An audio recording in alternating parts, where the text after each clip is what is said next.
ಆರೋಗ್ಯ ಸಂಜೀವನಿ. ಹಲೋ ವೀಕ್ಷಕರೇ, ನಮಸ್ಕಾರ. ನಾನು ನಿಮ್ಮ ಬಿಂದು ಷಡಾಕ್ಷರಿ. ಇತ್ತೀಚಿನ ದಿನಗಳಲ್ಲಿ ನಾವು ನೋಡ್ತಾ ಇರೋದು ಏನಪ್ಪಾ ಅಂತಂದ್ರೆ ಮೂಲವ್ಯಾಧಿ ಅಂದ್ರೆ ಪೈಲ್ಸ್. ಸೊ ಈ ಮೂಲವ್ಯಾಧಿ ಸಮಸ್ಯೆ ತುಂಬಾ ಜನರಲ್ಲಿ ಕಾಣಿಸ್ಕೊಳ್ಳುತ್ತೆ. ಅದನ್ನ ಹೇಳ್ಕೊಳ್ಳೋಕ್ಕೂ ಕೂಡ ತುಂಬಾನೇ ಮುಜುಗರ ಪಡ್ತಾರೆ. ಇದರಿಂದಾಗಿ ಬಹಳಷ್ಟು ಜನ ಈ ಪ್ರಾಬ್ಲಮ್ಗೆ ಟ್ರೀಟ್ಮೆಂಟ್ ಸರಿಯಾದ ರೀತಿಯಲ್ಲಿ ತಗೊಳ್ದಲೇನೆ ಎಷ್ಟೋ ಸಾವಿರಾರು ಕಾಂಪ್ಲಿಕೇಶನ್ಸ್ಗಳಿಗೆ ಒಳಗಾಗ್ತಾ ಇದ್ದಾರೆ. ಈ ವಿಷಯದ ಬಗ್ಗೆ ಮತ್ತಷ್ಟು ಸಂಕ್ಷಿಪ್ತವಾಗಿ ವಿವರಣೆ ಕೊಡ್ಲಿಕ್ಕೆ ಇವತ್ತು ನಮ್ಮ ಜೊತೆ ಇದ್ದಾರೆ ನಮ್ಮ ಹೋಮಿಯೋಪತಿಯ ಖ್ಯಾತ ವೈದ್ಯರಾದ ಡಾಕ್ಟರ್ ಬಿಂದು ಚಲಗುಂಟ ಅವರು. ನಮಸ್ತೆ ಡಾಕ್ಟರ್. ನಮಸ್ತೆ ಡಾಕ್ಟರ್. ಇವತ್ತು ನಾವು ಮಾತಾಡ್ತಾ ಇರೋದು ಪೈಲ್ಸ್ ಅಂದ್ರೆ ಮೂಲವ್ಯಾಧಿ. ಸೊ ಇದ್ರ ಬಗ್ಗೆ ಇನ್ನಷ್ಟು ಮಾಹಿತಿ ಕೊಡ್ಬೋದಾ ನೀವು? ಮೇನ್ಲಿ ಈಗ ಪೈಲ್ಸ್, ಫಿಶರ್ಸ್ ಅಂಡ್ ಫಿಸ್ಟುಲಾ ನಾವು ಹೇಳಬೇಕು ಅಂತಂದ್ರೆ ಮೊದಲನೇದಾಗಿ ಈ ಸಮಸ್ಯೆ ಇರೋರು ಫಸ್ಟ್ ಆಫ್ ಆಲ್ ಅವ್ರ ಫ್ಯಾಮಿಲಿ ಮೆಂಬರ್ಸ್ಗೆ ಗೊತ್ತಿರಲ್ಲ ಈ ಪೈಲ್ಸ್ ಅನ್ನೋ ಪ್ರಾಬ್ಲಮ್ ಇದೆ ಅಂತ ಹೇಳಿ. ಸೊ ಹಾಗಾಗಿ ನಾನೇನ್ ಹೇಳ್ತೀನಿ ಅಂದ್ರೆ ಸಮಸ್ಯೆ ಅನ್ನೋದು ಯಾವುದೇ ಕಾಯಿಲೆ ಆಗಿರ್ಲಿ, ಅದು ಸ್ಟಾರ್ಟಿಂಗ್ ಸ್ಟೇಜಸ್ ಅಲ್ಲಿ ಇದ್ದಾಗ ನಾವು ಅದನ್ನ ಕಂಡಿಡಿದು ಕರೆಕ್ಟ್ ಆಗಿ ಚಿಕಿತ್ಸೆ ಪಡ್ಕೊಂಡಾಗ ಯಾವುದೇ ಸಮಸ್ಯೆ ಆಗಿರ್ಲಿ ನಾವು ಕಾಂಪ್ಲಿಕೇಟ್ ಮಾಡಿಲ್ದ್ರೇನೆ ಅದನ್ನ ಗುಣಪಡಿಸ್ಕೋಬಹುದು. ಅಂಥದ್ರಲ್ಲಿ ಪೈಲ್ಸ್ ಅನ್ನೋದು ಮೇನ್ಲಿ ಮೋಷನ್ ಪಾಸ್ ಮಾಡೋ ಜಾಗದಲ್ಲಿ ಬರೋ ಅಂತ ಒಂದು ಸಮಸ್ಯೆ. ಸೊ ಹಾಗಾಗಿ ಇದನ್ನ ಹೇಳ್ಕೊಳ್ಳಕ್ಕೆ ಜನ ಸ್ವಲ್ಪ ಮುಜುಗಾರ ಅಂಡ್ ಹೇಳ್ಕೊಂಡ್ರೆ ಏನ್ ಅನ್ಕೋತಾರೆ ಅಂತ ಹೇಳಿ. ಈ ಪೈಲ್ಸ್ ಅನ್ನೋಂಥ ಸಮಸ್ಯೆ ವಯಸ್ಸು ವ್ಯತ್ಯಾಸ ಇಲ್ದೇನೆ ಬರ್ತಾ ಇದೆ. ಚಿಕ್ಕ ಮಕ್ಕಳಲ್ಲಿ ಸಮೇತ ಕೂಡ ಪೈಲ್ಸ್ ಇರ್ಬೋದಂತ ಸಾಕಷ್ಟು ತಂದೆ ತಾಯಿಗೆ ಗೊತ್ತಿಲ್ಲ. ಯಾಕಂದ್ರೆ ಮಕ್ಕಳಲ್ಲಿ ಮೋಷನ್ ಪಾಸ್ ಮಾಡುವಾಗ ತುಂಬಾ ಜೋರಾಗಿ ಗಟ್ಟಿಯಾಗಿ ಪ್ರೆಷರ್ ಹಾಕಿ ಪಾಸ್ ಮಾಡ್ತಾ ಇದ್ದಾಗ ಅವ್ರಿಗೆ ನೋವು ಬರೋದಾಗಿರ್ಲಿ, ಇಲ್ಲ ರಕ್ತ ಬರೋದಾಗಿರ್ಲಿ, ಇಲ್ಲ ತುಂಬಾ ತೊಂದರೆ ಅನ್ಸೋದು. ಈಗ ನೋಡ್ತಾ ಇದೀವಿ ಈಗಿನ ಮಕ್ಕಳಂತೂ ಆಹಾರ ಕ್ರಮ ತುಂಬಾ ಹೆಚ್ಚು ಕಡಿಮೆ ಆಗ್ತಾ ಇದೆ. ಕರೆಕ್ಟ್ ಆಗಿ ತರಕಾರಿಗಳು ಹಣ್ಣುಗಳೆಲ್ಲ ತಿನ್ನೋದಿಲ್ಲ, ನೀರಿನ ಅಂಶ ಕೊರತೆ ಇದೆ. ಜೊತೆಗೆ ಆಟ ಆಡೋದ್ರಲ್ಲಿ ತುಂಬಾ ಬ್ಯುಸಿ ಇರೋದ್ರಿಂದ ಮೋಷನ್ ಅನ್ನೋದು ಪಾಸ್ ಮಾಡ್ಬೇಕಂತ ಅವ್ರಿಗೆ ಸೆನ್ಸೇಷನ್ ಆದ್ರೂ ಕೂಡ ಅದನ್ನ ಪಾಸ್ ಮಾಡೋದಿಲ್ಲ. ಇದರಿಂದ ಏನಾಗುತ್ತೆ ಅಂದ್ರೆ ಅವ್ರಿಗೆ ಪ್ರತಿ ಸಲ ಹ್ಯಾಬಿಚುವಲ್ ಕಾನ್ಸ್ಟಿಪೇಷನ್ ಅಂತ ಹೇಳ್ತೀವಿ. ಸೊ ಕಾನ್ಸ್ಟಿಪೇಷನ್ ಅಂತ ಸಮಸ್ಯೆ ಇದ್ದಾಗ ಡೆಫಿನೆಟ್ಲಿ ಆ ಮೋಷನ್ ಹೋಗೋ ಜಾಗ ಯಾವ್ದಂತೂ ತುಂಬಾ ಸಾಫ್ಟ್ ಆಗಿರುತ್ತೆ, ಅದು ರಪ್ಚರ್ಗೆ ಎಫೆಕ್ಟ್ ಆಗ್ತಾ ಇರುತ್ತೆ, ಇಲ್ಲ ಪೈಲ್ಸ್ ತರ ಅವ್ರಿಗೆ ಬೆಳ್ಕೊಳ್ತಾ ಇರುತ್ತೆ. ಸೊ ಸಾಮಾನ್ಯವಾಗಿ ನಾವು ಪೈಲ್ಸ್ ಬಗ್ಗೆ ಹೇಳ್ಕೋಬೇಕಂತಂದ್ರೆ ಏನಿದು ಪೈಲ್ಸ್, ಫಿಶರ್ಸ್ ಅಂದ್ರೆ ಏನು, ಫಿಸ್ಟುಲಾ ಅಂದ್ರೆ ಏನು, ಈವನ್ ಪೇಷಂಟ್ಸ್ಗೂ ಕೂಡ ಒಂದು ಕ್ಲಾರಿಟಿ ಆಗಿರೋದಿಲ್ಲ. ಅವ್ರಿಗೆ ಬರೀ ಏನಿಲ್ಲ ಡಾಕ್ಟರ್ ಮೋಷನ್ ಪಾಸ್ ಮಾಡಿದಾಗ ಮಾತ್ರ ನೋವಿದೆ, ಇಲ್ಲ ಬ್ಲಡ್ ಬರ್ತಾ ಇದೆ, ಇಲ್ಲ ನವೆ ಆಗ್ತಾ ಇದೆ, ಇವೆಲ್ಲ ಮಾತ್ರನೇ ಅವರು ಹೇಳ್ತಾರೆ ಹೊರತು ಅವ್ರಿಗೆ ಗೊತ್ತಿರಲ್ಲ ಈ ಸಮಸ್ಯೆ ಏನಂತ ಹೇಳಿ.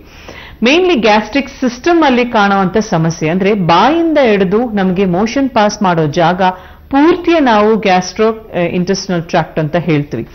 ಏನೇ ಸಮಸ್ಯೆ ಇದರಲ್ಲಿ ಬಂದಾಗ ಅದರದ್ದು ಪ್ರಭಾವ ನಮಗೆ ಮೋಷನ್ ಅಲ್ಲಿ ಆಗಿರ್ಬೋದು, ಇಲ್ಲ ಏನಸ್ ಅಲ್ಲಿ ಅಂದ್ರೆ ಮೋಷನ್ ಪಾಸ್ ಮಾಡೋ ಜಾಗ ಇರಬಹುದು, ಇದನ್ನ ಏನಸ್ ಅಂತ ಹೇಳ್ತೀವಿ. ಸೊ ಏನಸ್ ಅಲ್ಲಿ ಸಮೇತ ಕೂಡ ನಮಗೆ ತೊಂದರೆಗಳನ್ನೊಂದು ಕಾಣಿಸಬಹುದು.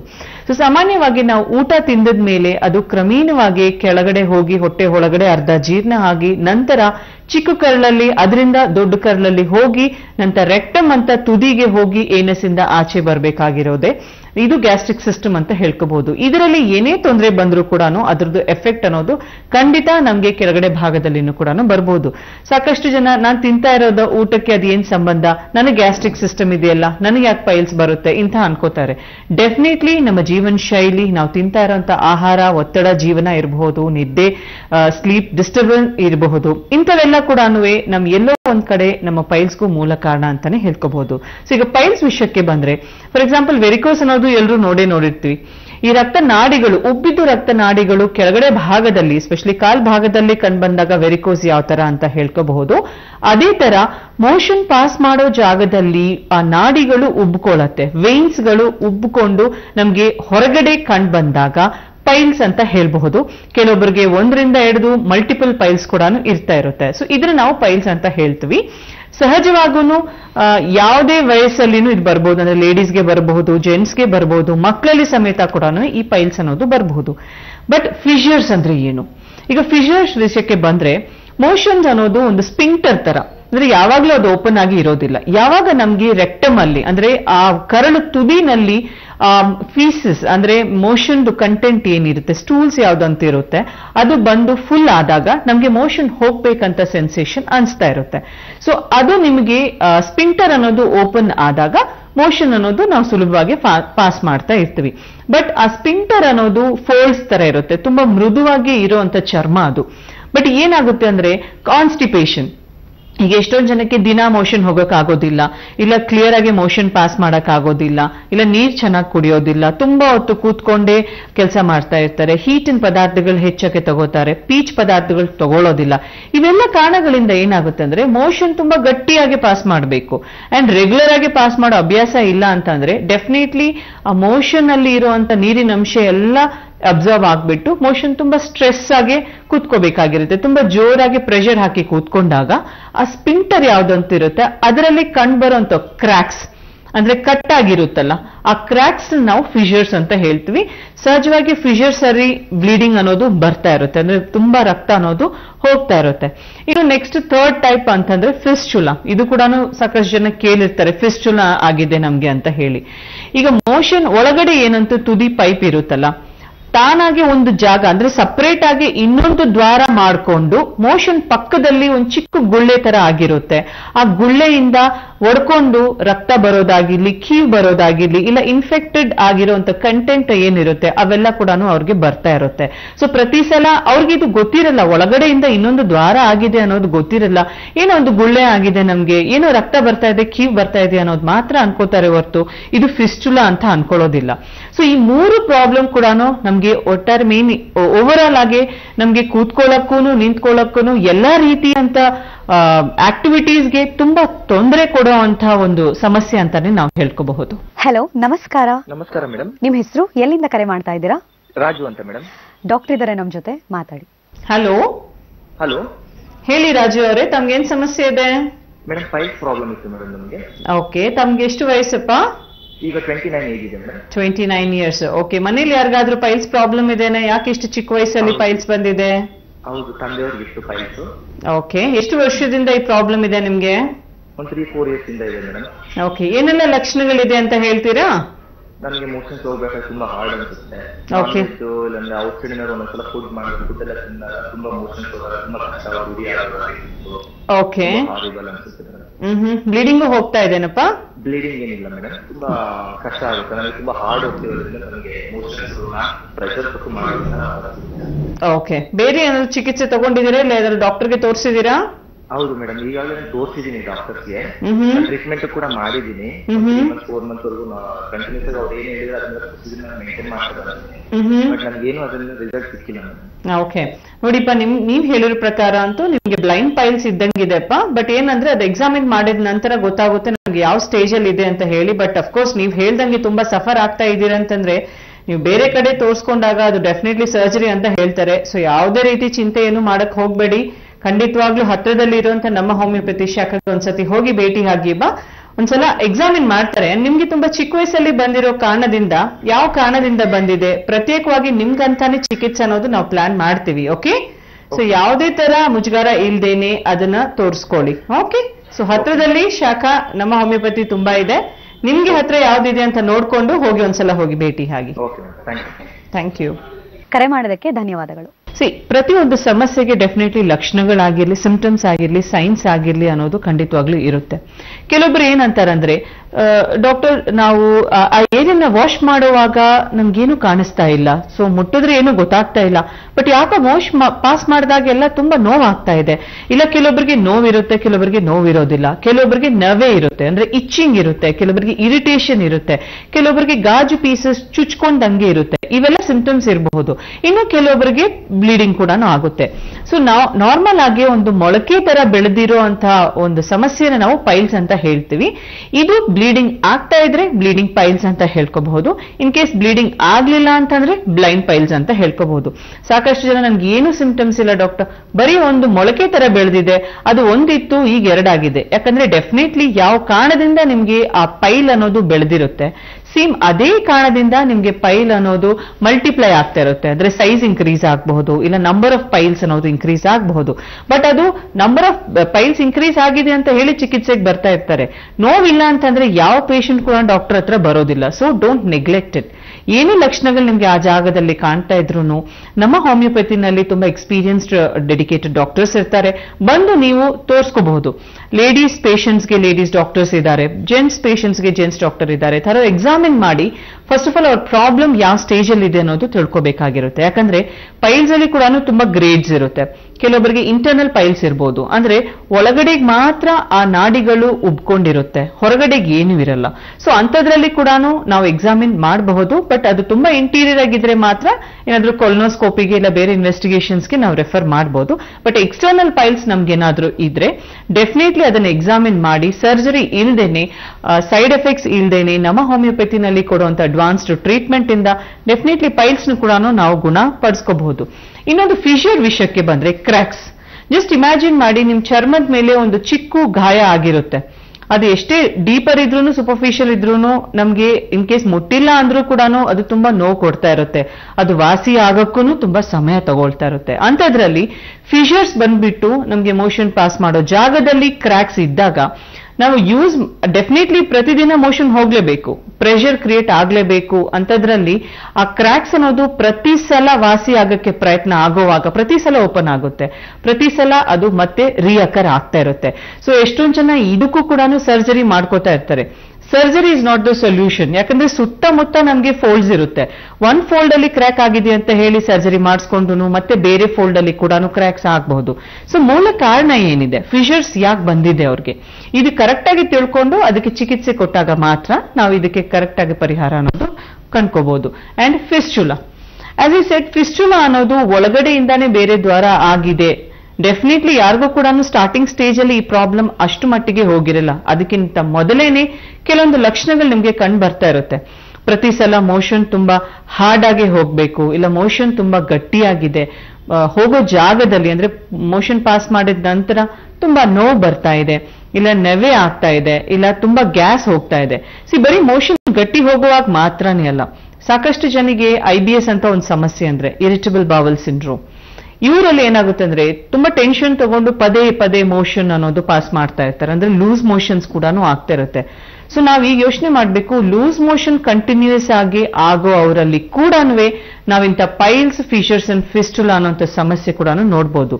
ಸೊ ಅದು ಯಾವುದೇ ಸಮಸ್ಯೆ ಆಗಿರ್ಲಿ, ಅದು ಸ್ಟಾರ್ಟಿಂಗ್ ಸ್ಟೇಜಸ್ ಅಲ್ಲೇ ಕಂಡಿಡಿದು ನಿಮ್ಗೆ ಏನೇ ಡೌಟ್ ಇದ್ರೂ ಪರವಾಗಿಲ್ಲ, ಹತ್ರದಲ್ಲಿರುವಂತಹ ನಮ್ಮ ಹೋಮಿಯೋಪತಿ ಶಾಖೆಗೆ ಒಂದ್ಸತಿ ಹೋಗಿ ಭೇಟಿ ಆಗಿ ಡಾಕ್ಟರ್ ಕಡೆಯಿಂದ ಎಕ್ಸಾಮಿನ್ ಮಾಡಿಸ್ಕೊಂಡು ಡೆಫಿನೆಟ್ಲಿ ಯಾವುದೇ ಸ್ಟೇಜ್ ಅಲ್ಲಿ ಆಗಿರಬಹುದು ಅದನ್ನ ನಾವು ಗುಣಪಡಿಸ್ಕೋಬಹುದು.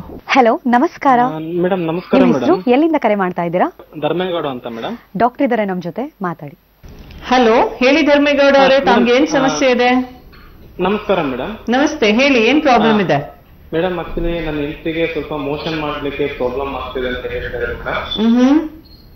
ಒಂದು ವರ್ಷದಿಂದ ಇದೆ ಸಮಸ್ಯೆ ಅವ್ರಿಗೆ. ಓಕೆ. ಬೇರೆ ಕಡೆಲ್ಲ ಕೂಡ ಡಾಕ್ಟರ್ನೆಲ್ಲ ಕನ್ಸಲ್ಟ್ ಮಾಡಿದ್ವಿ, ಅವರು ಆಪರೇಷನ್ಸ್ ಕೂಡ ಮಾಡ್ಬೇಕು ಅಂತ ಹೇಳಿದ್ರು ಮೇಡಮ್ ಅವರು. ಓಕೆ.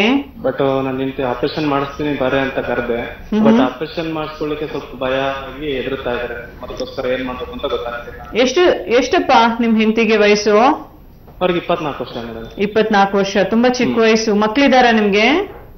ಹೌದು ಮೇಡಮ್. ಮೋಸ್ಟ್ಲಿ ನಾನು ಆಲ್ರೆಡಿ ಹೇಳ್ತಾ ಇದ್ದೆ, ನಾರ್ಮಲ್ ಆಗಿ ಲೇಡೀಸ್ಗೆ ಈ ಡೆಲಿವರಿ ಟೈಮ್ ಅಲ್ಲೇ ಸಹಜವಾಗಿ ಪೈಲ್ಸ್ ಅನ್ನೋದು ಬರ್ತಾ ಇರುತ್ತೆ. ಸೊ ನನ್ನ ಪ್ರಕಾರ ಅಂತೂ ನಿಮ್ ವೈಫ್ಗೆ ಡೆಫಿನೆಟ್ಲಿ ಡೆಲಿವರಿ ನಿಂದಾನೇ ಅವ್ರಿಗೆ ಈ ಪೈಲ್ಸ್ ಅನ್ನೋದು ಬೆಳೆದಿರುತ್ತಮ್ಮ. ಆಲ್ರೆಡಿ ಸರ್ಜರಿ ಹೇಳಿದಾರೆ ಅಂತಂದ್ರೆ ಖಂಡಿತವಾಗ್ಲೂ ಅದು ಗ್ರೇಡ್ 3 ನಲ್ಲೂ ಇಲ್ಲ ಗ್ರೇಡ್ 4 ಅಲ್ಲಿ ಇರಬಹುದು. ಸೊ ನಿಮ್ ವೈಫ್ಗೆ ಹೇಳಿ ಸರ್ಜರಿ ಏನು ಅವಶ್ಯಕತೆನೂ ಬೇಡ, ನೀವು ಕೂಡ ಅವ್ರನ್ನ ಸರ್ಜರಿಗೆ ಕರ್ಕೊಂಡು ಹೋಗೋ ಅವಶ್ಯಕತೆ ಖಂಡಿತವಾಗ್ಲೂ ಇಲ್ಲ. ನಮ್ಮ ಹೋಮಿಯೋಪತಿನಲ್ಲಿ ತುಂಬಾ ಅಂದ್ರೆ ಅಡ್ವಾನ್ಸ್ಡ್ ಆಗಿ ನಾವು ಟ್ರೀಟ್ಮೆಂಟ್ ಅನ್ನೋದು ಕೊಡ್ತಾ ಇರ್ತೀವಿ. ಅವ್ರಿಗೆ ಹೇಳಿ, ನಮ್ಮ ಹೋಮಿಯೋಪತಿನಲ್ಲಿ ಲೇಡೀಸ್ ಡಾಕ್ಟರ್ ಎಲ್ಲಾ ಕಡೆ ಇದ್ದಾರೆ, ಸೊ ಯಾವುದೇ ತರ ತೊಂದರೆ ಇಲ್ದೇನೆ ಬಂದು ತೋರ್ಸ್ಕೊಳಕ್ ಹೇಳಿ. ಅವರು ಪೈಲ್ಸ್ ಬಂದಿರೋದಕ್ಕೆ ಏನ್ ಕಾರಣ ಇದೆ, ಏನಾದ್ರೂ ಥೈರಾಯ್ಡ್ ಇದೆನಾ, ಇಲ್ಲ ಗ್ಯಾಸ್ಟ್ರಿಕ್ ಸಮಸ್ಯೆ ಏನಾದ್ರೂ ಇದೆನಾ, ಕರೆಕ್ಟ್ ಆಗಿ ಅದನ್ನ ನೋಡ್ಕೊಂಡು ಯಾವ ತರ ಆಹಾರ ಕ್ರಮ ಫಾಲೋ ಮಾಡ್ಬೇಕು ಅನ್ನೋದು ಕೂಡ ನಿಮ್ಗೆ ಅಡ್ವೈಸ್ ಮಾಡ್ತೀವಿ. ಅದ್ರ ಜೊತೆಗೆ ಅವ್ರಿಗಿರೋ ಪ್ರಾಬ್ಲಮ್ಗೂ ಕೂಡ ಶಾಶ್ವತ ಪರಿಹಾರ ಅನ್ನೋದು ಸಿಗುತ್ತೆ. ಸೊ ನೀವು ನಿಮ್ ವೈಫ್ ನ ಕರ್ಕೊಂಡು ಹೋಗಿ ಹತ್ರದಲ್ಲಿ ಇರೋ ನಮ್ಮ ಹೋಮಿಯೋಪತಿ ಶಾಖೆಗೆ ಒಂದ್ಸತಿ ಹೋಗಿ ಭೇಟಿ ಆಗಿ. ಕರೆ ಮಾಡೋದಕ್ಕೆ ಧನ್ಯವಾದಗಳು. ಮೇಡಮ್, ಇಷ್ಟೊತ್ತು ನಾವು ಪೈಲ್ಸ್ ಅಂದ್ರೆ ಏನು ಅಂತ ತಿಳ್ಕೊಂಡ್ವಿ, ಬಟ್ ಈ ಪೈಲ್ಸ್ ಜನರಲಿ ಬರ್ಲಿಕ್ಕೆ ಕಾರಣಗಳೇನು? ಮೇನ್ಲಿ ಕಾಸಸ್ ಅಂತ ನಾವು ಹೇಳ್ಬೇಕಂದ್ರೆ ಬರೀ ಪೈಲ್ಸ್, ಫಿಶರ್, ಫಿಸ್ಟುಲಾ ಮಾತ್ರನೇ ಅಲ್ಲ, ಎಲ್ಲಾ ರೀತಿ ಕಾಯಿಲೆಗಳಿಗೂ ನಾವು ಹೇಳೋದು ಜೀವನ ಶೈಲಿ. ಯಾಕಂದ್ರೆ ಒಂದ್ ಕಾಲದಲ್ಲಿ ತುಂಬಾ ಜಾಸ್ತಿ ಫಿಸಿಕಲ್ ಆಕ್ಟಿವಿಟೀಸ್ ಇರ್ತಾ ಇತ್ತು. ಸೊ ಫುಡ್ ಈಟಿಂಗ್ ಹ್ಯಾಬಿಟ್ಸ್ ಕೂಡ ತುಂಬಾ ಹೆಲ್ದಿಯಾಗಿ ಇರ್ತಾ ಇತ್ತು. ಅದ್ರ ಜೊತೆಗೆ ಮ್ಯಾಚ್ ಆಗ್ತಾ ಇತ್ತು. ಅಂದ್ರೆ ಸೌತ್ ಅಲ್ಲಿ ತುಂಬಾ ರೈಸ್ ತಿಂತಾ ಇದ್ರು ಕೂಡ ಅದಕ್ಕೆ ತಕ್ಕಂಗೆ ಡೆಫಿನೆಟ್ಲಿ ಫಿಸಿಕಲ್ ಆಕ್ಟಿವಿಟೀಸ್ ಕೂಡ ತುಂಬಾ ಆಕ್ಟಿವ್ ಆಗಿದ್ರು. ಬಟ್ ಈಗ ಏನಾಗ್ಬಿಟ್ಟಿದೆ ಅಂದ್ರೆ ಒಂದು ಸೆಡೆಂಟರಿ ಲೈಫ್ ಸ್ಟೈಲ್ ಆಗ್ಬಿಟ್ಟಿದೆ. ಬರೀ ಲೈಫ್ ಸ್ಟೈಲ್ ಒಂದೇ ಅಲ್ಲ, ಬೇರೆ ರೀತಿಯಂತ ಕಾಯಿಲೆಗಳು ಕೂಡ. ಸೊ ದೇಹ ಅನ್ನೋದು ಯಾವ ತರ ಅಂದ್ರೆ, ಒಂದು ಫಂಕ್ಷನ್ ಡಿಸ್ಟರ್ಬ್ ಆಯ್ತು ಅಂತಂದ್ರೆ ಆಟೋಮ್ಯಾಟಿಕ್ಲಿ ಅದರದ್ದು ಪ್ರಭಾವ ಬೇರೆ ಕಡೆ ಖಂಡಿತವಾಗ್ಲೂ ಇದ್ದೇ ಇರುತ್ತೆ. ಫಾರ್ ಎಕ್ಸಾಂಪಲ್, ನಾನು ಇವತ್ತೇನಾದ್ರೂ ಸರಿಯಾಗಿ ನೀರು ಕುಡ್ದಿಲ್ಲ ಅಂತಂದ್ರೆ ನಾವು ಯಾವುದೇ ತರ ಊಟ ತಿಂದಿರ್ಲಿ ಅದು ಕರೆಕ್ಟ್ ಆಗಿ ಜೀರ್ಣ ಆಗೋದಿಲ್ಲ. ಮೋಷನ್ ಡೆಫಿನೆಟ್ಲಿ ಹಾರ್ಡ್ ಸ್ಟೂಲ್ಸ್ ಗೆ ಕನ್ವರ್ಟ್ ಆಗುತ್ತೆ, ಅದರಿಂದ ಪ್ರೆಷರ್ ಕನ್ವರ್ಟ್ ಆಗುತ್ತೆ. So this is the reason. So ಅದೇ ತರ ನಮ್ಗೆ ಇನ್ನೂ ರೀಸನ್ಸ್ ತಗೋಬೇಕಂದ್ರೆ ಸೆಡೆಂಟರಿ ಲೈಫ್ ಸ್ಟೈಲ್. ಈಗ ಒಂದ್ ಕಡೆ ಹೋಗಿ ಕೂತ್ಕೊಂಡು ಕೆಲಸ ಮಾಡಕ್ ಶುರು ಮಾಡ್ಬಿಟ್ರೆ ಎದ್ದೇಳೋದೇ ಇಲ್ಲ, ಬರೀ ಬ್ರೇಕ್ಸ್ ತಗೊಳಕ್ಕೆ ಮಾತ್ರನೇ ಎದ್ದಿರ್ತಾರೆ. ಸೊ ಇಂಥದ್ರಲ್ಲಿ ಸೆಡೆಂಟರಿ ಲೈಫ್ ಸ್ಟೈಲ್ ಮಾಡೋದ್ರಿಂದ ಏನಾಗ್ತಾ ಇದ್ದಾರೆ, ಕೂತೇ ಜಾಗದಲ್ಲಿ ಕಂಟಿನ್ಯೂಸ್ ಆಗಿ ಕೂತು ಆ ಏನಲ್ ಏರಿಯಾದಲ್ಲಿ ನಮ್ಗೆ ಒಂದು ಪ್ರೆಷರ್ ಕ್ರಿಯೇಟ್ ಆಗಿ ಕೂಡ ನಮ್ಗೆ ಪ್ರಾಬ್ಲಮ್ಸ್ ಅನ್ನೋದು ಬರ್ಬೋದು. ಇನ್ನೊಂದು most commonest reason gastric problem. ಇನ್ನು ಕೆಲವರಿಗೆ ಅಭ್ಯಾಸಗಳು ಅಂದ್ರೆ ಸ್ಮೋಕಿಂಗ್ ಇರಬಹುದು, ಡ್ರಿಂಕಿಂಗ್ ಇರಬಹುದು. ಇಂಥ ಅಭ್ಯಾಸಗಳಿದ್ದಾಗ ಡೆಫಿನೆಟ್ಲಿ ಆ ಹೊಟ್ಟೆ ಒಳಗಡೆ ಇರುವಂತಹ ಗ್ಯಾಸ್ಟ್ರಿಕ್ ಲೈನಿಂಗ್ ಏನಾಗುತ್ತೆ, ಸೌದೋಗ್ಬಿಡುತ್ತೆ. ಅದರಿಂದ ಜೀರ್ಣ ಶಕ್ತಿ ಅನ್ನೋದು ತುಂಬಾ ಕಡಿಮೆ ಆಗಿ ಅವ್ರಿಗೆ ಫುಡ್ ತುಂಬಾ ನಿಧಾನಕ್ಕೆ ಜೀರ್ಣ ಆಗ್ತಾ ಇರುತ್ತೆ. ಅಂಡ್ ಇಂಡೈಜೆಷನ್ ಎಲ್ಲ ಆಗ್ಬಿಟ್ಟು ಅದರಿಂದ ಕೂಡ ಅವ್ರಿಗೆ ಪೈಲ್ಸ್ ಅನ್ನೋದು ಬರ್ತಾ ಇರುತ್ತೆ. So that is the main reason. ನಾವು ಸ್ಟೂಲ್ ಕನ್ಸಿಸ್ಟೆನ್ಸಿ ಒಂದೇ ಅಲ್ಲ, ನಾವು ಬಾಯಿಂದ ತಿಂತಾ ಇರೋಂಥ ಊಟ ಕೂಡ ಎಷ್ಟು ಹೆಲ್ದಿಯಾಗಿದೆ, ಜೊತೆಗೆ ನಮ್ಮ ಲೈಫ್ ಸ್ಟೈಲ್ ಹೇಗಿದೆ. ಕರೆಕ್ಟ್ ಆಗಿ ನಿದ್ದೆ ಮಾಡಬೇಕು. 8 hours ಆಫ್ ಸ್ಲೀಪ್ ನಮ್ಗೆ ಹೆಲ್ದಿಯಾಗಿ ಇರಬೇಕು. ನೈಟ್ ಶಿಫ್ಟ್ಸ್ ಇತ್ತೀಚೆಗೆ ತುಂಬಾ ಜಾಸ್ತಿ ಆಗ್ತಾ ಇದೆ. ಚಿಕ್ಕ ಚಿಕ್ಕ ವಿಷಯಕ್ಕೂ ತುಂಬಾ ಜಾಸ್ತಿ ಸ್ಟ್ರೆಸ್ ತಗೋತಾ ಇದ್ದಾರೆ. ಅದು ಮಕ್ಕಳಾಗಿರ್ಬೋದು, ದೊಡ್ಡವರಾಗಿರ್ಬೋದು, ಇಲ್ಲ ಮಧ್ಯ ಏಜ್ ಅವರಾಗಿರ್ಬೋದು. ಸೊ ತುಂಬಾ ಸ್ಟ್ರೆಸ್ ತುಂಬಾ ಜಾಸ್ತಿ ತಗೊಂಡು ಜಂಕ್ ಈಟಿಂಗ್ ಹ್ಯಾಬಿಟ್ಸ್ ಈಗ ಎಲ್ಲೋ ತುಂಬಾ ಕಡಿಮೆ ಇದೆ. ಎಸ್ಪೆಷಲಿ ಮಕ್ಕಳಾಗಿರ್ಬೋದು, ಮನೆ ಊಟ ತಿನ್ನೋದಕ್ಕೆ ತುಂಬಾ ಹಿಂದೆ ಮುಂದೆ ನೋಡ್ತಾರೆ. ಬಟ್ ಆಚೆ ಹೋಗಿ ಪಿಜ್ಜಾ, ಬರ್ಗರ್ಸ್, ಜಂಕ್ ಫುಡ್ಸ್, ಎಣ್ಣೆದಲ್ಲಿ ಕರ್ದಿರೋ ಅಂತ ಊಟ, ನಾನ್ ವೆಜ್ ತುಂಬಾ ಹೆಚ್ಚಾಗಿ ತಗೊಳ್ಳೋದು, ಇವೆಲ್ಲ ಊಟದಿಂದ ಏನಾಗ್ತಾ ಇದೆ ಅಂತಂದ್ರೆ ನಮ್ಮ ಗ್ಯಾಸ್ಟ್ರಿಕ್ ಸಿಸ್ಟಮ್ ಅನ್ನೋದು ಖಂಡಿತವಾಗ್ಲೂ ಎಫೆಕ್ಟ್ ಆಗ್ತಾ ಇದೆ. ಒಂದಾದ್ರೂ ಒಂದು ಸಮಯದಲ್ಲಿ ತಿನ್ನೋದ್ರಲ್ಲಿ ತಪ್ಪೇನಿಲ್ಲ, ಬಿಕಾಸ್ ನಮಗೂ ತಿನ್ಬೇಕಂತ ಆಸೆ ಆಗುತ್ತೆ. ಬಟ್ ಅದನ್ನೇ ನಾವು ರೂಢಿ ಮಾಡಿಕೊಂಡು ನಮ್ಮ ಗ್ಯಾಸ್ಟ್ರಿಕ್ ಸಿಸ್ಟಮ್ ನ ಹಾಳು ಮಾಡ್ತಾ ಇದೀವಿ. ಪೌಷ್ಟಿಕ ಆಹಾರ ಅಂದ್ರೆ ಎಲ್ಲಾ ರೀತಿಯಂತ ಒಂದು ಕಂಟೆಂಟ್ಸ್ ಕರೆಕ್ಟ್ ಆಗಿರ್ಬೇಕು. ಅಂದ್ರೆ ಮೇನ್ಲಿ ಕಾರ್ಬೋಹೈಡ್ರೇಟ್ಸ್. ಸೊ ನಾವು ಕಾರ್ಬೋಹೈಡ್ರೇಟ್ಸ್ ಕರೆಕ್ಟ್ ಆಗಿ ಪ್ರಮಾಣದಲ್ಲಿ ತಗೋಬೇಕು, ಪ್ರೋಟೀನ್ಸ್ ಪ್ರಮಾಣದಲ್ಲಿ ಇರಬೇಕು, ವೈಟಮಿನ್ಸ್ ಅಂಡ್ ಮಿನರಲ್ಸ್ ಪ್ರಮಾಣ ಇರಬೇಕು, ಅದೇ ತರ ನೀರಿನ ಅಂಶ. ಸೊ ಇವೆಲ್ಲ ಏಜಿಗೆ ತಕ್ಕಂಗೆ ಈ ಕಂಟೆಂಟ್ಸ್ ಎಲ್ಲ ನಾವು ಕರೆಕ್ಟ್ ಪ್ರಮಾಣದಲ್ಲಿ ತಗೊಳ್ಳೋದಾದ್ರೆ ಡೆಫಿನೆಟ್ಲಿ ಬರೀ ಈ ಪೈಲ್ಸ್ ರಿಲೇಟೆಡ್ ಇಲ್ಲ ಬರೀ ಏನಸ್ ರಿಲೇಟೆಡ್ ಪ್ರಾಬ್ಲಮ್ ಒಂದೇ ಅಲ್ಲ, ಎಲ್ಲಾ ರೀತಿಯಂತ ಸಮಸ್ಯೆಗಳು ಕೂಡ ನಾವು ಡೆಫಿನೆಟ್ಲಿ ಒಂದು ಪ್ರಿವೆಂಟ್ ಮಾಡುವಂತ ಸಾಧ್ಯತೆ ಇರುತ್ತೆ. ಇನ್ನೊಂದು ಮುಖ್ಯವಾದಂತ ಕಾರಣ ನಾವು ಹೇಳ್ಬೇಕಂದ್ರೆ ಎಸ್ಪೆಷಲಿ ಲೇಡೀಸ್ ಅಲ್ಲಿ, ಮುಖ್ಯವಾದಂಥದ್ದು ಲೇಡೀಸೇ ಈ ಸಮಸ್ಯೆ ಹೇಳ್ಕೊಳ್ಳಕ್ಕೆ ತುಂಬಾ ಹಿಂದೆ ಮುಂದೆ ನೋಡ್ತಾರೆ. ಅವರು ಮನೆಯವ್ರಿಗೆ ಹೇಳಕ್ಕೇನೆ ಸ್ವಲ್ಪ ಮುಜುಗಾರ ಇರುತ್ತೆ. ಅಂಥದ್ರಲ್ಲಿ ಲೇಡೀಸ್ ವಿಷಯಕ್ಕೆ ಬಂದಾಗ ನಾವು ಸಹಜವಾಗಿ ಪ್ರೆಗ್ನೆನ್ಸಿನಲ್ಲಿ ನೋಡ್ತೀವಿ. ಯಾಕಂದ್ರೆ ಪ್ರೆಗ್ನೆನ್ಸಿನಲ್ಲಿ ತುಂಬಾ ಟ್ಯಾಬ್ಲೆಟ್ಸ್ ಎಲ್ಲ ನುಂಗ್ತಾ ಇರ್ತಾರೆ. ಜೊತೆಗೆ ಫುಡ್ ಈಟಿಂಗ್ ಹ್ಯಾಬಿಟ್ಸ್ ಅಲ್ಲಿ ತುಂಬಾ ಡಿಫ್ರೆನ್ಸಸ್ ಇರುತ್ತೆ, ಹಾರ್ಮೋನಲ್ ಚೇಂಜಸ್ ಎಲ್ಲ ಆಗ್ತಾ ಇರುತ್ತೆ. ಅಂಡ್ ಎಸ್ಪೆಷಲಿ ಹೊಟ್ಟೆ ಬೆಳೀತಾ ಅಂದ್ರೆ ಮಗು ಬೆಳೀತಾ ಇದ್ದಾಗ, ಹೊಟ್ಟೆ ಬೆಳೀತಾ ಇದ್ದಾಗ ಆ ಒಳಗಡೆ ತುಂಬಾ ಪ್ರೆಷರ್ ಅನ್ನೋದು ಬಿಲ್ಟ್ ಆಗುತ್ತೆ, ಡ್ಯೂ ಟು ವಿಚ್ ಪೈಲ್ಸ್ ಬರ್ಬೋದು. ಇನ್ನೊಂದು ಮೇನ್ಲಿ ಏನಂದ್ರೆ ಲೇಬರ್ ಟೈಮ್ ಅಲ್ಲಿ, ಯಾಕಂದ್ರೆ ಲೇಬರ್ ಅನ್ನೋದು ತುಂಬಾ ಪ್ರೆಷರ್ ಹಾಕ್ಬೇಕಾಗಿರುತ್ತೆ. ಸೊ ನಾರ್ಮಲ್ ಡೆಲಿವರೀಸ್ ಆಗಿರ್ಬೋದು, ಇಲ್ಲ ಆ ಸಮಯದಲ್ಲಿ ಏನಾಗುತ್ತೆ ಅಂದ್ರೆ ಎಷ್ಟೊಂದು ಲೇಡೀಸ್ಗೆ ಈ ಪೈಲ್ಸ್ ಅನ್ನೋದು ಬೆಳ್ಕೊಳ್ತಾ ಇರುತ್ತೆ. ಬಟ್ ತುಂಬಾ ಬ್ಯುಸಿ ಆಗಿರುತ್ತೆ, ಯಾಕಂದ್ರೆ ಆಫ್ಟರ್ ಡೆಲಿವರಿ ಡೆಫಿನೆಟ್ಲಿ ಮಗು ನೋಡ್ಕೋಬೇಕು ಅಂಡ್ ಪೋಸ್ಟ್ ಪಾರ್ಟಲ್ ಒಂದು ಕಂಡೀಷನ್ಸ್ ನ ಅವರು ನೋಡ್ಕೋತಾ ಇರ್ತಾರೆ. ಅಂದ್ರೆ ಡೆಲಿವರಿ ಆಗಿರೋ ನಂತರ ಅವ್ರದ್ದು ಮಾನಸಿಕ ಕಂಡೀಷನ್ ಯಾವ ತರ ಇರುತ್ತೆ, ಇವೆಲ್ಲ ನೋಡ್ಕೊಳ್ಳೋದ್ರಲ್ಲಿ ಬ್ಯುಸಿ ಆಗಿರೋದ್ರಿಂದ ಇಂಥವು ಆಗಿರೋಂಥ ಚೇಂಜಸ್ ಬಗ್ಗೆ ಯಾರು ಕೂಡ ಗಮನ ಕೊಡೋದಿಲ್ಲ. So that is the main reason. These are the common reasons. Ladies especially ಪ್ರೆಗ್ನೆನ್ಸಿನಲ್ಲಿ ಖಂಡಿತವಾಗ್ಲೂ ತುಂಬಾ ಪ್ರಿಕಾಷನ್ಸ್ ಅನ್ನೋದು ತಗೋಬೇಕಾಗಿರುತ್ತೆ. ಹಲೋ, ನಮಸ್ಕಾರ ಮೇಡಮ್. ನಮಸ್ಕಾರ. ನಿಮ್ ಹೆಸರು, ಎಲ್ಲಿಂದ ಕರೆ ಮಾಡ್ತಾ ಇದ್ದೀರಾ? ಮೇಡಮ್ ನನ್ನ ಹೆಸರು ಲಕ್ಷ್ಮಿ ಅಂತ. ಡಾಕ್ಟರ್ ಇದಾರೆ ನಮ್ ಜೊತೆ, ಮಾತಾಡಿ. ಹಲೋ, ಹೇಳಿ ಲಕ್ಷ್ಮಿ ಅವರೇ, ಏನ್ ಪ್ರಾಬ್ಲಮ್ ಇದೆ ನಿಮ್ಗೆ? ನಮಸ್ಕಾರ ಮೇಡಮ್, ನನಗೆ ಫಿಸ್ಟುಲಾ ಆಗಿದೆ. 3 ವರ್ಷದಿಂದ ಸಫರ್ ಮಾಡ್ತಾ ಇದೀನಿ. ಓಕೆ. ಹಾಸ್ಪಿಟಲ್ ಅಲ್ಲಿ ಕ್ರೀಮ್ ಎಲ್ಲ ಕೊಟ್ಟಿದ್ರು. ಕುತ್ಕೊಳಕ್ ಆಗ್ತಾ ಇಲ್ಲ, ಒಂಥರ ಸ್ವಲ್ಪ ಚುಚ್ಚಿದಂಗ್ ಆಗ್ತಾ ಇರುತ್ತೆ. ಸೊ ಲೇಸರ್ ಟ್ರೀಟ್ಮೆಂಟ್ ಒಂದ್ಸರಿ ಮಾಡಿಸ್ಕೊಂಡಿದ್ದೆ ಮೇಡಮ್ ನಾನು. ಓಕೆ. ಬಟ್ ಮತ್ತೆ ಮತ್ತೆ ರಿಪಿಟೇಷನ್ ಆಗ್ತಾ ಇದೆ ಮೇಡಮ್. ನೋಡಿ ಆಲ್ರೆಡಿ ಓಕೆ ಆಲ್ರೆಡಿ ಹೇಳಿದ್ದಮ್ಮ. ಯಾಕಂದ್ರೆ ಇಂಥ ಪೈಲ್ಸ್ ಆಗಿರ್ಲಿ, ಫಿಶರ್ಸ್ ಆಗಿರ್ಲಿ, ಇಲ್ಲ ಫಿಸ್ಟುಲಾಕ್ ಆಗಿರ್ಲಿ, ಸರ್ಜರಿ ಅನ್ನೋದು ಸೊಲ್ಯೂಷನ್ ಅಲ್ಲ. ನನ್ನ ಪ್ರಕಾರ ಡೆಫಿನೆಟ್ಲಿ ಫಿಸ್ಟುಲಾ ಇದೆ ಅಂತಂದ್ರೆ ನಿಮ್ಗೆ ಮೋಷನ್ ಹೋಗೋ ಜಾಗದಿಂದ ಅಂದ್ರೆ ಪಕ್ಕದಲ್ಲಿ ಕೀವ್ ಹೋಗೋದಾಗಿರ್ಲಿ, ರಕ್ತ ಹೋಗೋದಾಗಿರ್ಲಿ, ಇಂಥವೆಲ್ಲ ಸಮಸ್ಯೆ ಇದ್ದೇ ಇರುತ್ತೆ. ಸೊ ಕ್ರೀಮ್ ಹಚ್ಕೊಳ್ಳೋದ್ರಿಂದ ಏನಾಗುತ್ತೆ ಅಂದ್ರೆ ಅದು ಲೋಕಲ್ ಅನಸ್ಥೀಶಿಯಾ ಅಂತ ಕ್ರೀಮ್ ಕೊಡ್ತಾರಮ್ಮ. ಅಂದ್ರೆ ತಾತ್ಕಾಲಿಕವಾಗಿ ಆ ಜಾಗದಲ್ಲಿ ಮಾತ್ರ ನಿಮ್ಗೆ ನೋವು ಅನ್ನೋದು ಹೋಗ್ತಾ ಇರುತ್ತೆ, ಅಂದ್ರೆ ಅದು ಸತ್ತೋಗ್ತಾ ಇರುತ್ತೆ. ಅದರಿಂದ ನಿಮ್ಗೆ ಏನಾಗುತ್ತೆ, ಸ್ವಲ್ಪ ಹೊತ್ತು ನೋವು ಗೊತ್ತಾಗಲ್ಲ, ಬಟ್ ಅದು ಟೆಂಪ್ರರಿ ಮಾತ್ರನೇ. ಒಳಗಡೆಯಿಂದ ಆಗಿರೋ ಅಂತ ದ್ವಾರ ಏನಿದೆಯನ್ನ ಅದು ಕ್ಲೋಸ್ ಆಗ್ಬೇಕಂದ್ರೆ ನ್ಯಾಚುರಲ್ ಆಗಿ ಆಗ್ಬೇಕಮ್ಮ. ಸರ್ಜರಿ ಏನು ಅವಶ್ಯಕತೆ ಬೇಡ. ಆರಾಮಾಗಿ ನೀವೇನ್ ಮಾಡಿ ನಮ್ಮ ಹೋಮಿಯೋಪತಿನಲ್ಲಿ ಚಿಕಿತ್ಸೆ ಅನ್ನೋದು ಪಡ್ಕೊಳ್ಳಿ. ಓಕೆ, ಖಂಡಿತವಾಗ್ಲೂ ನಿಮ್ ಸಮಸ್ಯೆ ಏನಿದೆಯಲ್ಲ ಅದು ಗುಣಮುಖ ಆಗುತ್ತೆ. ಓಕೆ ಮೇಡಮ್, ಈಗ ಲೇಸರ್ ಟ್ರೀಟ್ಮೆಂಟ್ ಮಾಡಿಸ್ಕೊಂಡಿದ್ದೀವಲ್ಲ ಮೇಡಮ್, ಮತ್ತೆ ಮತ್ತೆ ಬರ್ತಿದ್ರೆ ಕ್ರೀಮ್ ಅಪ್ಲೈ ಮಾಡೋದು ಬೇಡವಾ? ಅದೇನು ಬೇಕಿಲ್ಲಮ್ಮ, ಯಾಕಂದ್ರೆ ಅದನ್ನೇ ಹೇಳಿರೋದು, ಬರೀ ಕ್ರೀಮ್ ಅಪ್ಲೈ ಮಾಡಿದ್ರೆ ಏನಾಗುತ್ತೆ, ಅಲ್ಲಿ ಮಾತ್ರ ನೋವು ಕಡಿಮೆ ಆಗುತ್ತೆ. ನೀವು ಹೇಳಿದ್ರಿ ಲೇಸರ್ ಟ್ರೀಟ್ಮೆಂಟ್, ಅದರಿಂದ ಏನಾಗುತ್ತೆ, ಅದು ಕೂಡ ನಿಮ್ಗೆ ಟೆಂಪ್ರರಿ ಪರಿಹಾರ. ಆಲ್ರೆಡಿ ನೀವು ಸರ್ಜರಿ ಮಾಡಿಸ್ಕೊಂಡ್ರಿ, ಬಟ್ ಪ್ರಾಬ್ಲಮ್ ಪುನಃ ರಿಪೀಟ್ ಆಗಿದೆಯಲ್ಲ. ಸೊ ಸರ್ಜರಿ ಅಂತೂ ಡೆಫಿನೆಟ್ಲಿ ಇನ್ ಮುಂದಕ್ಕೆ ಮಾಡೋ ಅವಶ್ಯಕತೆನೂ ಬೇಡ. ಕ್ರೀಮ್ ಇದ ಅವಶ್ಯಕತೆನೂ ಏನು ಅವಶ್ಯಕತೆ ಇರಲ್ಲಮ್ಮ. ಮೋಷನ್ ಪಾಸ್ ಮಾಡಿದ ನಂತರ ಒಂದು ಟಬ್ ಅಲ್ಲಿ ಉಗುರು ಬೆಚ್ಚಗೆ ಇರುವಂತ ನೀರಲ್ಲಿ ನೀವು ಸ್ವಲ್ಪ ಹೊತ್ತು ಕೂತ್ಕೊಂಡ್ರೆ ನಿಮ್ ನೋವು ಆಟೋಮ್ಯಾಟಿಕ್ಲಿ ಕಡಿಮೆ ಆಗುತ್ತೆ. ಯಾವುದೇ ತರ ಕ್ರೀಮ್ ಹಚ್ಕೊಳ್ಳೋದು ಅವಶ್ಯಕತೆ ಏನಿಲ್ಲ. ಬಟ್ ದಿನ ಮೋಷನ್ ಸ್ಮೂತ್ ಆಗಿ ಹೋಗ್ಬೇಕು. ಅದಕ್ಕೆ ಆಹಾರ ಕ್ರಮದಲ್ಲಿ ಸ್ವಲ್ಪ ಖಾರ ಆಗಿರ್ಬೋದು, ಮಸಾಲಾ ಐಟಮ್ಸ್ ಆಗಿರ್ಬೋದು, ಇಲ್ಲ ಸ್ವಲ್ಪ ಇವೆಲ್ಲ ಅವಾಯ್ಡ್ ಮಾಡಿ ನೀವು ಪೀಚ್ ಪದಾರ್ಥಗಳು ಮತ್ತೆ ಹಣ್ಣುಗಳು, ತರಕಾರಿಗಳು ಚೆನ್ನಾಗಿ ತಿಂದು ನೀರು ಕೂಡ ಚೆನ್ನಾಗಿ ಕುಡಿದ್ರೆ ಡೆಫಿನೆಟ್ಲಿ ನಿಮ್ಮ ಪ್ರಾಬ್ಲಮ್ ನಮ್ ಚಿಕಿತ್ಸೆ ಜೊತೆಗೆ ಈ ಪ್ರಾಬ್ಲಮ್ ಸಾಲ್ವ್ ಆಗುತ್ತೆಮ್ಮ. ಸೊ ಒಂದ್ಸಲಿ ಹೋಗಿ ನೀವು ಹತ್ರದಲ್ಲಿರೋ ಶಾಖೆಗೆ ಭೇಟಿ ಆಗಿಮ್ಮ. ಡೆಫಿನೆಟ್ಲಿ ಲೇಡೀಸ್ ಡಾಕ್ಟರ್ ಅದನ್ನ ಎಕ್ಸಾಮಿನ್ ಮಾಡಿ ಯಾವ ಹಂತದ್ರಲ್ಲಿ ಇದೆ ಅಂತ ಎಕ್ಸ್ಪ್ಲೇನ್ ಮಾಡಿ ಅದಕ್ಕೆ ಕರೆಕ್ಟ್ ಚಿಕಿತ್ಸೆ ಕೂಡ ಕೊಡ್ತಾರೆ.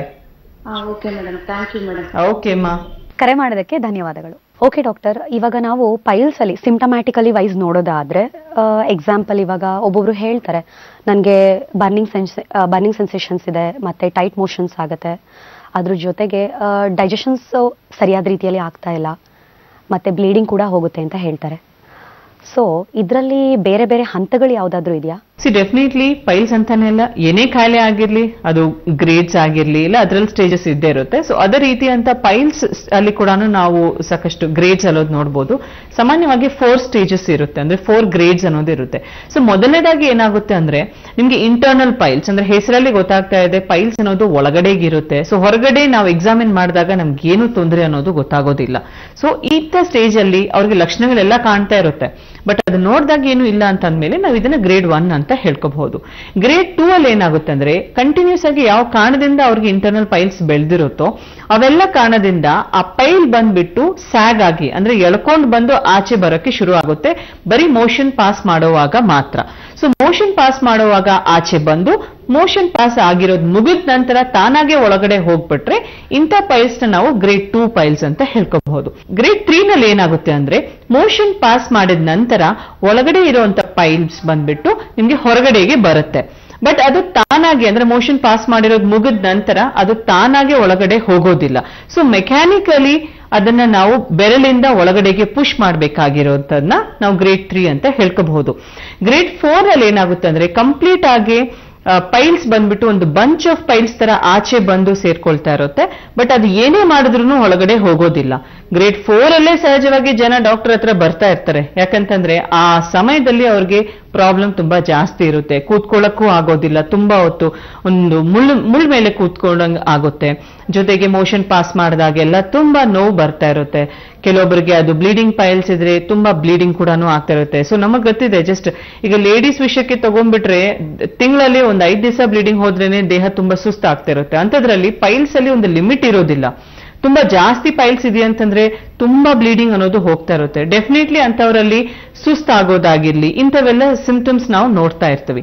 ಬಟ್ ತಕ್ಷಣಕ್ಕೆ ಜನ ಈ ಒಂದು ಸಮಸ್ಯೆಗೆ ಇಮಿಡಿಯೇಟ್ ಆಗಿ ಹೋಗಿ ಸರ್ಜರಿ ಮಾಡ್ಕೋತಾ ಇರ್ತಾರೆ. ಆ ಪೈಲ್ಸ್ ಬಂತು ಅಂದ್ರೆ ಓಕೆ, ಈಗ ಏನ್ ಮಾಡ್ಬೇಕು ಅಂದ್ರೆ ಪೈಲ್ಸ್ ಸರ್ಜರಿ ಮಾಡಿಸ್ಕೊಬಿಡೋಣ, ಪ್ರಾಬ್ಲಮ್ ಸಾಲ್ವ್ ಆಗುತ್ತೆ ಅಂತ ಹೇಳಿ. ನಾವು ಒಂದು ತಿಳ್ಕೋಬೇಕು, ಪೈಲ್ಸ್ ಆಗಿರ್ಲಿ, ಫಿಷರ್ಸ್ ಆಗಿರ್ಲಿ, ಫಿಸ್ಟುಲಾ ಆಗಿರ್ಲಿ, ಈ 3 ಪ್ರಾಬ್ಲಮ್ ಅಲ್ಲಿ ನಾವೇನಾದ್ರೂ ಸರ್ಜರಿಗೆ ಹೋಗಂಗಿದ್ರೆ ಅದು ಪರ್ಮನೆಂಟ್ ಸೊಲ್ಯೂಷನ್ ಅಲ್ವೇ ಅಲ್ಲ. ಸೊ ನಮ್ಮ ಹೋಮಿಯೋಪತಿನಲ್ಲಿ ಅಡ್ವಾನ್ಸ್ಡ್ ನ್ಯಾನೋಜೆನೆಟಿಕ್ ಕಾನ್ಸ್ಟಿಟ್ಯೂಷನಲ್ ಟ್ರೀಟ್ಮೆಂಟ್ ವಿಧಾನದಿಂದ ಪೈಲ್ಸ್ ಮಾತ್ರನೇ ಅಲ್ಲ, ಫಿಷರ್ಸ್, ಫಿಸ್ಟುಲಾ ಅಂತದ್ದು ಯಾವ್ದಂತೂ ಜನ ಬರೀ ಸರ್ಜರಿಯಿಂದಾನೇ ಆಗೋ ಅಂತ ಕಾಯಿಲೆ ಅಂತ ಅನ್ಕೋತಾರೆ. ಡೆಫಿನೆಟ್ಲಿ ನಮ್ಮ ಹೋಮಿಯೋಪತಿನಲ್ಲಿ ಒಂದು ಅಡ್ವಾನ್ಸ್ ಟ್ರೀಟ್ಮೆಂಟ್ ಇಂದ ಇದನ್ನ ಕಂಪ್ಲೀಟ್ ಆಗಿ ಗುಣಪಡಿಸ್ಕೊಳ್ಳುವಂತ ಸಾಧ್ಯತೆ ಇರುತ್ತೆ. ಓಕೆ ಡಾಕ್ಟರ್, ಹಾಗಿದ್ರೆ ಈ ಟ್ರೀಟ್ಮೆಂಟ್ ವಿಚಾರಕ್ಕೆ ಬರೋದಾದ್ರೆ ನಮ್ಮ ಹೋಮಿಯೋಪತಿಯಲ್ಲಿ ಯಾವುದೇ ರೀತಿಯಾದ ಆಪರೇಷನ್ ಸರ್ಜರಿ ಇಲ್ದಲೇನೂ ಕೂಡ ನೀವು ಹೇಳ್ತಾ ಇದ್ರಿ ಯಾವಾಗ್ಲೇನೆ ಮೆಡಿಕೇಶನ್ಸ್ ಮೂಲಕನೇ ಈ ಪ್ರಾಬ್ಲಮ್ನ ಕಂಪ್ಲೀಟ್ ಆಗಿ ಗುಣ ಮಾಡಬಹುದು ಅಂತ. ಸೊ ಯಾವ ತರ? ಸೊ ಇದ್ರ ಬಗ್ಗೆ ಮಾಹಿತಿ ಕೊಡ್ಬೋದಾ ನಮ್ಮ ವೀಕ್ಷಕರಿಗೋಸ್ಕರ? ಆಸ್ ಐ ಸೆಡ್, ಪ್ರತಿಯೊಂದು ಪೇಷಂಟ್ ಕಂಡೀಷನ್ ಬೇರೆ ಬೇರೆ ತರ ಇರುತ್ತೆ. ಆಸ್ ಐ ಸೆಡ್, ಕೆಲವೊಬ್ಬರಿಗೆ ತುಂಬಾ ಹೊತ್ತು ಡ್ರೈವಿಂಗ್, ಫಾರ್ ಎಕ್ಸಾಂಪಲ್ ಡ್ರೈವರ್ಸ್ ಇರ್ತಾರೆ, ಕಂಟಿನ್ಯೂಸ್ ಆಗಿ ತುಂಬಾ ಡ್ರೈವಿಂಗ್ ಮಾಡ್ತಾ ಇರ್ತಾರೆ, ಆಲ್ರೆಡಿ ತುಂಬಾ ಹೊತ್ತು ಕೂತ್ಕೊಳ್ಳೋದ್ರಿಂದ ಅವ್ರಿಗೆ ಡೆಫಿನೆಟ್ಲಿ ಎಕ್ಸೆಸ್ ಹೀಟ್ ಇಂದ ಕೂಡ ಈ ಪೈಲ್ಸ್, ಜೊತೆಗೆ ಈಟಿಂಗ್ ಹ್ಯಾಬಿಟ್ಸ್, ಹೊರಗಡೆ ತುಂಬಾ ತಿಂತಾ ಇರ್ತಾರೆ, ಕರೆಕ್ಟ್ ಆಗಿ ನಿದ್ದೆ ಮಾಡೋದಿಲ್ಲ. ಸೊ ಅಂತದ್ರಲ್ಲಿ ಅವ್ರಿಗೆ ಕೊಡ್ಬೇಕಾಗಿರುವಂತ ಚಿಕಿತ್ಸೆ ಅನ್ನೋದು ಬೇರೆ ತರ ಇರುತ್ತೆ. ಹೀಗೆ ಪ್ರತಿಯೊಬ್ಬರು ಮನುಷ್ಯ ಒಂದೇ ತರ ಇರೋದಿಲ್ಲ, ಪ್ರತಿಯೊಬ್ಬರು ಮನುಷ್ಯರದ್ದು DNA ಸ್ಟ್ರಕ್ಚರ್ ಬೇರೆ ತರ ಇರುತ್ತೆ. ಅದೇ ತರ ಒಂದು ಕಾಯಿಲೆ ಬಂದಿದೆ ಅಂತಂದ್ರೆ ಅವರಲ್ಲಿರುವಂತ ಕಾರಣನೇ ಬೇರೆ ತರ ಇರುತ್ತೆ. ಆ ಕರೆಕ್ಟ್ ಆಗಿ ಕಾರಣ ಅನ್ನೋದು ನಾವು ತಿಳ್ಕೊಂಡಾಗ, ಅದಕ್ಕೆ ತಕ್ಕಂಗೆ ಅವ್ರಿಗೆ ಚಿಕಿತ್ಸೆ ಕೊಟ್ಟಾಗ ಡೆಫಿನೆಟ್ಲಿ ಈ ಪ್ರಾಬ್ಲಮ್ ಅನ್ನೋದು ಸಾಲ್ವ್ ಮಾಡಬಹುದು. ಸೊ ಆಲ್ರೆಡಿ ಹೇಳಿದ್ದೆ ನಾನು, ಅಡ್ವಾನ್ಸ್ಡ್ ನ್ಯಾನೋಜೆನೆಟಿಕ್ ಕಾನ್ಸ್ಟಿಟ್ಯೂಷನಲ್ ಟ್ರೀಟ್ಮೆಂಟ್ ಅನ್ನೋದು ವಿಧಾನ ಪ್ರಾಸೆಸ್ ಇದೆ, ಹೋಮಿಯೋಪತಿಕ್ ಅಪ್ರೋಚ್ ಇದೆ. ಇದರಲ್ಲಿ ಇನ್ ಪರ್ಟಿಕ್ಯುಲರ್ ಇಂಡಿವಿಜುವಲಿಸ್ಟಿಕ್ ಅಪ್ರೋಚ್ ಆಗಿರುತ್ತೆ. ಸೊ ಅವ್ರದ್ದು ಲೈಫ್ ಸ್ಟೈಲ್ ವಿಧಾನ ಇರಬಹುದು, ಕಾಯಿಲೆಗಳು ಯಾವ ಸ್ಟೇಜ್ ಅಲ್ಲಿ ಇದೆ ಅನ್ನೋದು ಇರ್ಬೋದು, ಅನುವಂಶೀಯ ಕಾರಣ ಇದೆನಾ, ಅದ್ರ ಜೊತೆಗೆ ಮ್ಯಾನೇಜ್ಮೆಂಟ್ ಕೂಡ ಮುಖ್ಯ. ಯಾಕಂದ್ರೆ ಬರೀ ಟ್ರೀಟ್ಮೆಂಟ್ ತಗೋತಾ ಇದೀವಿ, ಸೊ ನಾನು ಹೆಂಗ್ ಬೇಕಂದ್ರೆ ಇರ್ಬೋದು ಅಂದ್ರೂ ಸಾಧ್ಯತೆ ಇರೋದಿಲ್ಲ. ಯಾಕಂದ್ರೆ ಇಷ್ಟು ವರ್ಷ ಚೆನ್ನಾಗಿರೋರು ನಿಮ್ಮ ಲೈಫ್ ಸ್ಟೈಲ್ ಇಂದ ಈ ಪ್ರಾಬ್ಲಮ್ ಬಂದಿದೆ ಅಂತಂದ್ರೆ ಚಿಕಿತ್ಸೆ ತಗೊಳ್ಳೋವಾಗ ಆಗಿರ್ಲಿ, ಚಿಕಿತ್ಸೆ ಮುಗಿದ ನಂತರನೂ ಆಗಿರ್ಲಿ, ಡೆಫಿನೆಟ್ಲಿ ಮ್ಯಾನೇಜ್ಮೆಂಟ್ ಅನ್ನೋದು ಅತಿ ಮುಖ್ಯ. ಟೈಮ್ಗೆ ಊಟ ಮಾಡೋದು. ಸಾಕಷ್ಟು ಜನ ಡಾಕ್ಟರ್ 10 ವರ್ಷ ಹಿಂದೆ ನಂದು ಕರೆಕ್ಟ್ ಆಗಿ ಇರ್ಲಿಲ್ಲ ಫುಡ್ ಈಟಿಂಗ್ ಹ್ಯಾಬಿಟ್ಸ್, ಬಟ್ ಈಗ ಕರೆಕ್ಟ್ ಆಗಿದೆ ಅಂತ ಹೇಳ್ತಾ ಇರ್ತಾರೆ. ಬಟ್ ನಮಗೆ ಈಗ ಬಂದಿರೋ ಪ್ರಾಬ್ಲಮೇ ಆವಾಗಿನ ಟೈಮಲ್ಲಿ ನಾವು ಮಾಡಿರೋಂಥ ತಪ್ಪುಗಳು. ಸೊ ಇನ್ ಮುಂದಕ್ಕೆ ಟ್ರೀಟ್ಮೆಂಟ್ ಜೊತೆಗೆ ಟೈಮ್ಗೆ ಊಟ ಮಾಡೋದಾಗಿರ್ಲಿ, ಯಾವ ತರ ಊಟ ತಗೋಬೇಕು, ಪೀಚಿನ ಪದಾರ್ಥಗಳು, ಬ್ಯಾಲೆನ್ಸ್ಡ್ ಡೈಟ್ ಅನ್ನೋದು ತುಂಬಾ ಮುಖ್ಯ. ಹಣ್ಣುಗಳು ಜಾಸ್ತಿ ತಗೋಬೇಕಾಗಿರುತ್ತೆ. ಸೊ ಈಗ ಹಣ್ಣು ವಿಷಯಕ್ಕೆ ಬಂದಾಗ, ಇನ್ ಕೇಸ್ ಅವ್ರಿಗೆ ಪೈಲ್ಸ್ ಜೊತೆಗೆ ಡಯಾಬಿಟೀಸ್ ಇದೆ ಅಂತಂದ್ರೆ ಡೆಫಿನೆಟ್ಲಿ ಅದಕ್ಕೆ ಪ್ರತ್ಯೇಕವಾದಂತ ಡೈಟ್ ಪ್ಲಾನ್ ಅನ್ನೋದು ಹೇಳ್ಬೇಕಾಗಿರುತ್ತೆ. ಸೊ ಈ ತರ, ಬಟ್ ನೀರ್ ಅನ್ನೋದು ಎಲ್ಲಾ ರೀತಿಯಂತ ಏಜ್ ಫ್ಯಾಕ್ಟರ್ಗೆ, ಎಲ್ಲಾ ರೀತಿಯಂತ ಕಾಯಿಲೆಗಳಿಗೂ ಕೂಡ ಅಂಡ್ ಈ ಒಂದು ಯಾವುದೇ ಗ್ರೇಡ್ ಆಗಿರ್ಲಿ, ವಾಟರ್ ಕಂಟೆಂಟ್ ಅನ್ನೋದು ತುಂಬಾ ಮುಖ್ಯ. ಅಂಡ್ ಇದು ಕೂಡ ಒಂದು ಡೌಟ್ ಬರುತ್ತೆ, ಡಾಕ್ಟರ್ ಬರೀ ನೀರ್ ಹೆಂಗ್ ಕುಡಿಬೇಕು, ನೀರ್ ಅಂದ್ರೆ ನಮ್ಗೆ ಆಗಲ್ವಲ್ಲ.